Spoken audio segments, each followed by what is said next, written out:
Hello বন্ধুরা, কেমন আছো তোমরা সবাই? আশা করছি তোমরা সকলে খুব ভালো আছো এবং সুস্থ আছো, আর আমিও ভালো আছি। তো গুড মর্নিং।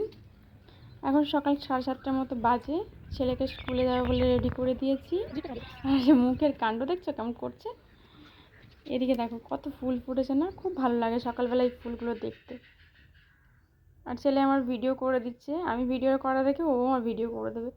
তো আমি ওকে ওটাই বলছিলাম যে আমি যখন ভিডিওটা শ্যুট করব তখন তুমি কাউকে পাই না বলে ফোনটা নামিয়ে রাখি, তো তাহলে তুই ভিডিওটা শ্যুট করে দিবি, তাহলে তো আমার খুব ভালো হয়। তো বললো কি হ্যাঁ ঠিক আছে মা, দেবো। তো দেখো এই রাস্তাটা দিয়ে যাওয়া আসা করি।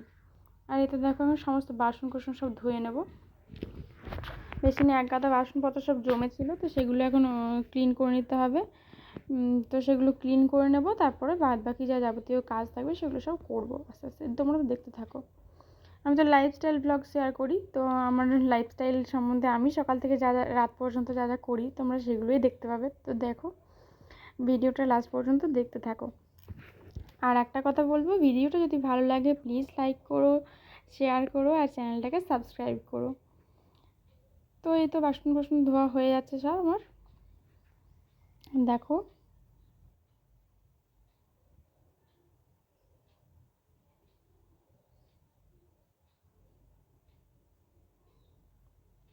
বাসনগুলো ধোয়া হলে এবার আমি বেসিনটা একটু পরিষ্কার পরিচ্ছন্ন করে নেব।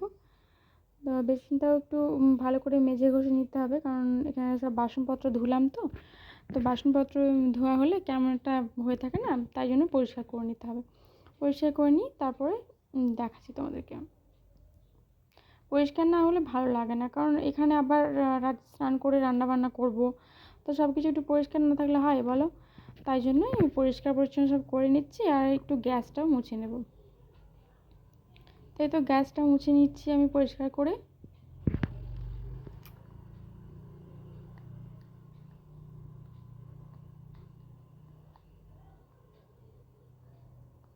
দেখো সব পরিষ্কার করে নিচ্ছি। আর এই যে দেওয়ালগুলো থাকে, তারপর এই যে পুরো স্ল্যাবটা, সেগুলো সব মুছে নেব। দেওয়ালগুলো মুছে নিলাম, দেওয়ালগুলো তাহলে একটু পরিষ্কার হয়ে যাবে, জলের ছিটে মেটে পাই। তো মোছামুছি হয়ে গেছে মোটামুটি। কলতলে চলে যাব। কলতলে আমি যে বাসন রাখি সেই ঝুলটা খুব নোংরা হয়েছে, সেটা একটু ধুয়ে নেব, কারণ সেটা তেলচিট বসে গেছে। তো সেটা এমনিতে ভাবছি ধোয়া হয়নি, ধুয়ে নেব। তো সেটা ধুচ্ছিলাম, আর এদিকে একটা কাকিমা আসছে, দেখো কাকিমা বলছে কি এটা ধুচ্ছো? আমি বললাম হ্যাঁ ধুচ্ছি। না বলছে কি হ্যাঁ প্রচণ্ড ধুলো ময়লা বসে। আমি বললাম হ্যাঁ সে তো বটেই, আর সামনে থাকে, গ্যাসের সামনে থাকে তো খুব তেলচিটও বসে। তো বলছে হ্যাঁ পরিষ্কার করতে অনেক সময়ও লাগে। তা বললাম হ্যাঁ সে তো বটেই, পরিষ্কার পরিচ্ছন্ন করতে একটু সময় তো লাগবেই। তো দেখো ধোয়া হয়ে গেছে, পুরো পরিষ্কার। এখন আমি তোমাদেরকে পুরো দেখাই একবার গ্যাসের এটা। দেখো পুরো পরিষ্কার দেখলে কি সুন্দর লাগে না? পুরো মন পুরো একদম, আমার তো খুব ভালো লাগে পরিষ্কার পরিচ্ছন্ন দেখতে। এবার রান্না করতেও ভালো লাগবে।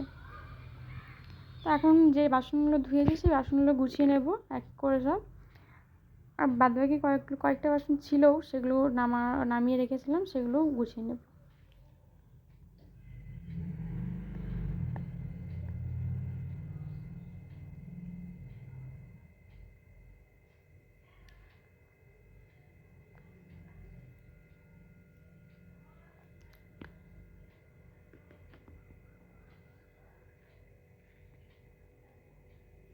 তো দেখো আমার সব গোছানো কমপ্লিট, এক করে সব গুছিয়ে নিচ্ছি। আর গুছিয়ে নিয়ে এবার আমার কিছু কাছাকাছি আছে, ওগুলো একটু কেচে নেব। কলতল এই যে তোমাদেরকে বললাম না যে আমার একটা কলতল আছে বেসিনে বাসন ধোয়ার সময়, এই যে কলতলার মধ্যে এখানেই বাসন কোসনও ধোয়া হয়, আর জামা কাপড় কাচাকাচিও হয়। তো জামা কাপড়গুলো সব কেচে নেব। ছেলেটা যা নোংরা করে জামা কাপড়, একবার পরালে সে একদম নোংরা করে ভূত করে দেবে, যেখানে সেখানে শুয়ে পড়বে, যে নোংরা করে ফেলে। তাহলে ওই জন্য হয়েই যায়, এক বালতির মতো তো হবেই ডেলি। তো এই যে ধুয়ে নিচ্ছি সব জামা কাপড়গুলো কেচে নিচ্ছি। জামা কাপড়গুলোর মধ্যে যেখানে নোংরা থাকে না, সেগুলো একটু সাবান না দিলে না হয় না। তো একটু সাবান দিয়ে তাহলে নোংরাগুলো হাত দিয়ে ঘষে দিলে নোংরাগুলো উঠে যায়। সার্ফ যতই দাও তুমি, একটু সাবান দিয়ে দিলে পুরো পরিষ্কার। তো এই তো সব করে নিচ্ছি এক এক করে।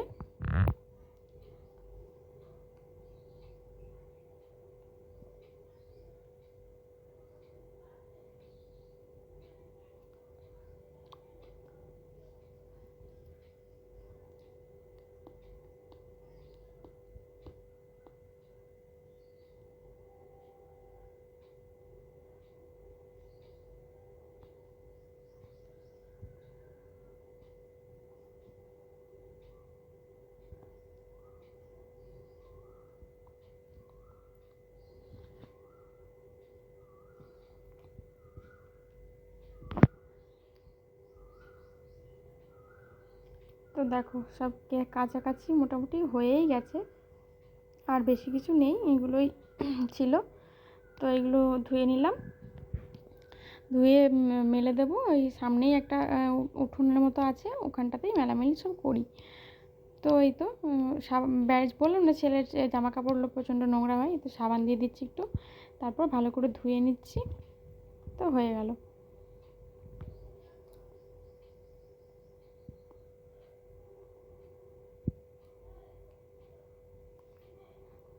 আর এই বরের জামাটাও একটু ছিল, সেটাও একটু ভাবলাম ধুয়ে দিই, দিয়ে ওটাও নিয়ে এলাম, ওটাও ধুয়ে দিচ্ছি। আর এই তো দেখো জামা কাপড় সব ধোয়াধুয়ি হয়ে গেছে। এবার আমি কী করব, বালতির মধ্যে একটু জল নিয়ে না, কমফোর্ট থাকে, কমফোর্টের পাতাগুলো আমি ইউজ করি, ওই পাতাগুলোর মধ্যে একটু দিয়ে দেবো, তাহলে খুব সুন্দর গন্ধ বেরোবে। তো দিয়ে দিলাম, দিয়ে জামা কাপড়গুলো সব ওর মধ্যে ভিজিয়ে দেবো, আর ভিজিয়ে দিয়ে সেগুলো মেলে দেবো, তাহলে গন্ধ ভালো ছড়াবে। তো দেখো, আর মেলা থাকলে এত সুন্দর সুগন্ধ বেরোয় যে আমার তো খুব ভালো লাগে কমফোর্টের গন্ধ। তোমাদের কার কার কমফোর্টের গন্ধ ভালো লাগে আমাকে কমেন্ট করে জানাও তো। তো এই তো এই বললাম না উঠোন আছে, উঠোনের মধ্যেই মেলামেলি সব করি, এখানে সব মেলে দিচ্ছি এক এক করে জামা কাপড়গুলো। আর এই যে দরজাটা দেখছো, এই দিকটা দিয়েই আমরা আসলে মানে আমরা এই দিকটা ইউজ করি, আর ওই দিকে একটা দরজা আছে, দেখলে মনে হয় তোমরা, ওই দরজাটা দিয়ে বাড়ির যিনি মালিক তারা ওই দিক দিয়ে যাওয়া আসা করে। তো আপাতত এই দিকটা আমি যাওয়া আসা করি, ইউজ করি।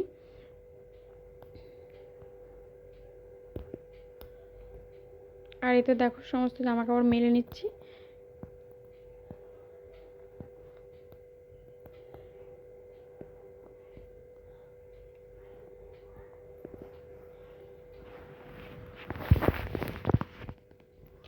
মেলা হয়ে গেছে, এরপর একটু উঠোনটা একটু ঝাড় দিয়ে নেবো জল দিয়ে। আসলে একবার ঝাড় দিয়ে দিয়েছে সকালে, একবার পুরো উঠোনটা ঝাড় দেওয়া হয়ে যায়। তো এখন ছেলে জুতো পরে ঘোরাঘুরি করলো, তাই একটু ঝাড় দিয়ে দিলাম। আর এই তো দেখো একটা গাছে একটা ফুল ফুটেছে, আমার ছেলে দেখে খুব খুশি হয়েছে। তো মা বলছে, মা দেখো আমাদের কাছেও ফুল ফুটেছে। ওর ওই বাড়ির মালিকের কাছে তো অনেক ফুল থাকে, আমি একটা লাগিয়েছিলাম, ওতে ওর খুব আনন্দ। তো দেখো এবার ঘরটা একটু মুছে নেব। ঘরটা না মুছলে হয় বলো, একটাই রুমের মধ্যে ঠাকুর আছে, সবই আছে, তাহলে মুছে না নিলে হয়? তো তাই জন্য ঘরটাও মুছে নিচ্ছি।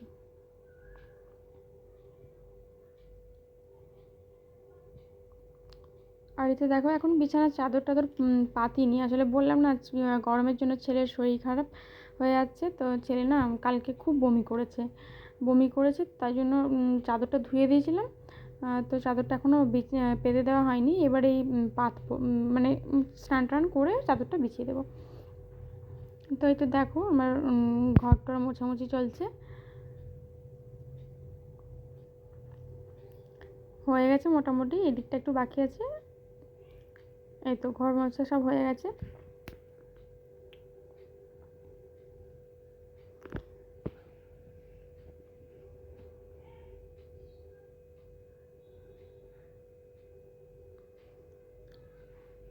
আর এরপর ভাবলাম কি যে রান্নাঘরটাও একটু মুছে নিই, কারণ রান্নাঘরটা তো এমনি পরিষ্কার করেই নিয়েছি, মেঝেটা একটু ছিল, সেটা ওই জলটা দিয়ে একটু মুছে নিলাম। আর তা মুছে নিতে হয়ও, কারণ আমি এমনিতেও মুছে নিই, আর ওই জলটা দেখলাম ঘর মুছলাম, তাহলে ওই জল দিয়েই মুছে নিয়ে সেরকম বেশি একটা নোংরা বেরোয় না, প্রত্যেক দিন ঘর মোছা হয় তো। তো দেখো ঘরটাও মুছে নিচ্ছি, রান্নাঘরটাও মুছে নিলাম। এবার আমি স্নান করে নেবো। তো সেই দেখো স্নান করা হয়ে গেছে। তো আজকে ভাবলাম মাথায় স্নান করেছি, তাহলে ইয়ে করি, ঠাকুরের সিংহাসনটা না প্রচুর ধুলো বসেছিল, তাই জন্য ঠাকুরের সিংহাসনটা একটু পরিষ্কার পরিচ্ছন্ন করে দিচ্ছি। আর এই যে কাপড়গুলো দেখতে পাচ্ছ, এগুলো আমার ঠাকুরের সিংহাসন পরিষ্কার করার জন্যই রাখা হয়েছে, মানে এগুলো ওই জন্যই রেখে দিই, ওই সিংহাসনের উপরে ওই জন্যই রাখা থাকে। তো এই তো দেখো সব পরিষ্কার করে নিচ্ছি। ঠাকুরের যে ফটোগুলো সেগুলো না ধুলো বসেছে, তো সব কিছু পরিষ্কার রাখি, আর ঠাকুরের সিংহাসন না পরিষ্কার রাখলে হয় বলো? তো তাই জন্য ভাবলাম যে পরিষ্কার পরিচ্ছন্ন সব করে নিই। এই তো দেখো সব এক এক করে ঝেড়ে নিচ্ছি। ধুলো বসেছে, আর কিছুই না, ধুলোগুলো ঝেড়ে নিলেই হয়ে যাবে। তো ধুলোগুলো ঝেড়ে নিলাম। এবার উপরটাও একটু পরিষ্কার করে দেবো। আর উপরটা পরিষ্কার করা হয়ে গেলে তারপর সব যেমন কাজ সেরকমভাবে রেখে দেবো। আসলে আজকে মাথায় স্নান করেছি বলে এগুলো করছি, তাহলে পুরোটা এরকমভাবে করি না। তো আজকে দেখলাম স্নান করেছি, ধুলোও বসেছে, তাহলে পরিষ্কার করে দিই। তো এটা দেখো পরিষ্কার পরিচ্ছন্ন সব হয়ে গেছে। আর এই তো একটা শালু কাপড় রাখি, সেটাতে ওখানে বিছিয়ে দিই, তারপর ঠাকুরের যে ফটোগুলো সেগুলো ওখানে রেখে দিই। তো রেখে দিলাম এক এক করে সব গোছানো হয়ে গেছে আমার।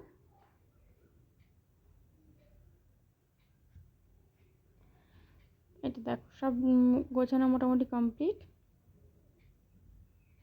এবার একটু ওই সিঁদুর দিয়ে দেবো, ওই সিংহাসনে মোছামুছি করলাম না, তো মোছামুছি করার জন্য কি ইয়েটা ওই সিঁদুরগুলো সব উঠে গেল, তো তাহলে ভাবলাম কি একটু সিঁদুর দিয়ে দিই, আর সেটাও করে নেব। আর যে ধুলোগুলো পড়লো সেগুলো একটু পরিষ্কার করে দিলাম। এবারে ঠাকুরের গায়ে ইয়েতে ফুল নিয়ে আসি। ফুল প্রত্যেকদিন নিয়ে আসি না, আমার যেদিন ওই দেখছো এটা ভেঙে গেছে, এটা হাত থেকে আজ পড়ে গেছে, ভেঙে গেল, তো কি আর করবো বলো? তা আমি যেটা বলছিলাম যে ফুল আমি রোজ দিন নিই না, যেদিন কোনো পুজো থাকে সেদিনই নিয়ে আসি। যেমন কালকের ব্লগ, তো কালকে ছিল সংক্রান্তি, তো কালকে তাই জন্য একটু ফুল নিয়ে এসেছিলাম।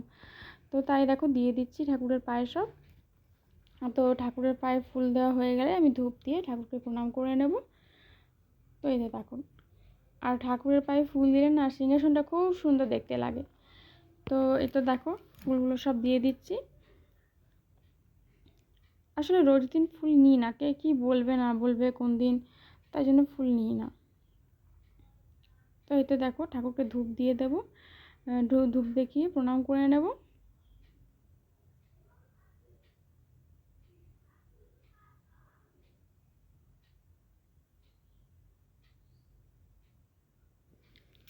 আর এখন আমার মোটামুটি সব হয়ে গেছে। এবার আমি বললাম সিঁদুর দেবো একটু, সো ঠাকুরের সিংহাসনের ওই মাথার মধ্যে ওখানটাতে যেখানে সিঁদুর দেওয়া রয়েছে না, ওখানটাতে একটু সিঁদুর দিয়ে দেবো। সিঁদুরটা উঠে গেল, তো দেখো দিয়ে দিচ্ছি সিঁদুরটা। এরপর তোমাদেরকে ফাইনাল লুকটা একবার দেখাচ্ছি, দাঁড়াও। পুরো সিংহাসনটা দেখাচ্ছি পরিষ্কার পরিচ্ছন্ন করার পর, দেখো কেমন লাগছে। তোমরা সব কমেন্ট করে জানিও কেমন লাগছে। তো দেখো বিকেলবেলা একটু বেরিয়েছিলাম বান্ধবীদের সাথে ঘুরতে। তো রুমা কি করছে দেখো, আর এদিকে টুম্পা হাই করবে, দেখো টুম্পা হাই করছে। এই করি আমরা বিকেলবেলা একটু বাইরে ঘুরতে বেরোই। আর এই তো দেখো চলে এসেছি বাড়ির মধ্যে। এবার ছেলেকে পড়তে বসিয়ে দিয়েছি। বলতে ছেলে 1 থেকে 20 বানান লিখে এসেছে টিউশনে, তো ভুল লিখে এসেছে, সেটাই লেখাচ্ছি। 10 পর্যন্ত পারে, 10 থেকে একটু ভুল হয় সব, তো ওগুলোই লেখাচ্ছি। তো ওগুলো লেখা হয়ে গেলে অন্যান্য সব পড়াশোনা হবে। এই যে ওর বাবাও কেমনভাবে শুয়ে আছে দেখেছো। তো আমরা সব রাত্রেবেলা এবার খাওয়া দাওয়ার ব্যবস্থা চলছে। খাওয়া দাওয়া তো আমরা তো বললাম যে গরমের জন্য আমরা ভাত রেখে দিয়েছি আজকে, ভাত খাওয়া দাওয়া করবো আমরা। আমার ছেলে তো ভাত খাবে না, তাই জন্য ওই জন্য রুটি করে নিচ্ছি। আর আমার বড় সকালবেলা রুটি খেয়ে যায়, তো তার জন্য রুটিটা করে নিচ্ছি। আসলে আমার বড়ের মর্নিং ডিউটি, তো সকাল 6টায় বেরোয়, অত সকালে রুটি করা সম্ভব হয় না। তো ভাবলাম ছেলে তো খাবেই, তো তাহলে একবারেই সব করে নিই। তো একটুখানি রুটি করে নিলাম, আর আমরা তো বললাম যে ভাত খাবো, তো ভাত খাওয়ার জন্য একটু ছাতু মেখে নেবো আর একটু পেঁয়াজি করে নেবো, তাহলে হয়ে যাবে। তো দেখো রুটিটা করা হয়ে গেছে মোটামুটি, আরও যে কটা ছিল সেগুলোও এক করে সব করে নেব। বেশি কটা রুটি করিনি, ওই যটা দরকার সে তয়টাই করেছি। তো দেখো রুটিটাও হয়ে গেছে, এক এক করে সব সেঁকেও নিচ্ছি। কত সুন্দর ফুলছে দেখে না, দেখো সব রুটিগুলো ফুলে যাচ্ছে। রুটি ফুললে খুব ভালো লাগে, রুটি না ফুললে মনে হয় রুটিটা কেমন হয়ে গেল। এ তো দেখো আমার রুটি করা সব হয়ে গেছে।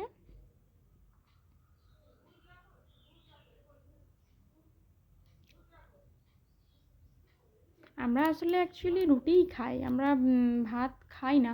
আমার বর খুব একটা ভাত খেতে পছন্দ করে না, তো রুটিটা আজকে গরমের জন্যই ভাত খাবো। তো দেখো ছাতু মাখবো বললাম, ছাতু মেখে নিচ্ছি। এই তো ছাতু মাখার জন্য সব দিয়ে দিলাম পেঁয়াজ টেয়াজ। এবার ছাতু তো মেখে নেব। আর তারপর তো বললাম যে পেঁয়াজি বানাবো, পেঁয়াজের জন্য পেঁয়াজ কেটে নিয়েছি। আর পেঁয়াজ কেটে নিয়ে তারপর পেঁয়াজগুলো সব ভেজে নেবো এক এক করে। তো তোমরা কে কেমন করে ছাতু মাখো সেটা আমাকে কমেন্টে বলো। তাছাড়া আর কী করে শুনবো বলো। তো আমি তো এভাবেই মাখি, আমি একটু টান টান করেই মাখি, আমার টান টান করে খেতে বেশি ভালো লাগে। ছাতুটা বেশ ভালো করে মেখে নিলাম। এরপরেই তো বললাম পেঁয়াজি ভাজবো। তো তেল দিয়ে দিয়েছি কড়াইয়ে, তার মধ্যে এই তো এক এক করে সব উপকরণগুলো দিয়ে দিলাম। পেঁয়াজের মধ্যে তেল দিই না, সরি, পেঁয়াজের মধ্যে নুন দিলাম, একটু একটু কাঁচামরিচ দিলাম, আর একটু ওই বেসন দিয়েছি। তো ওইগুলো দিয়েই আর কি ভালো করে জল দিয়ে মেখে নেব। মেখে নিয়ে তারপরে এক এক করে দিয়ে দেবো। তো এই তো দেখো দিয়ে দিচ্ছি। আজকে এই দিয়েই খাওয়া দাওয়া হয়ে যাবে আমাদের। আর স্যালাড কেটে নেব, তাহলেই হয়ে যাবে। তো চলো, আমার ভিডিওটা তোমরা যারা যারা দেখতে দেখতে শেষের দিকে চলে এসেছো তাদেরকে বলছি, তারা প্লিজ একটা লাইক করে যেও। আর কেমন লাগলো কমেন্টের মধ্যে জানাও যে কেমন লাগলো তোমাদের। ভুল ত্রুটি হলে সেগুলোও জানিও, তাহলে আমি সেগুলো শুধরে নেব। তো আজকে আর বেশি কিছু বলবো না, আজ এই পর্যন্তই থাক। দেখা হচ্ছে পরের কোনো ভিডিওতে। তো প্লিজ লাইকটা অন্তত করে যেও। তো চলো, আমার পেঁয়াজিগুলো ভাজা হতে হতে তোমাদের সঙ্গে আর কিছু কথা বলবো না, এবার গুড নাইট। চলো টাটা।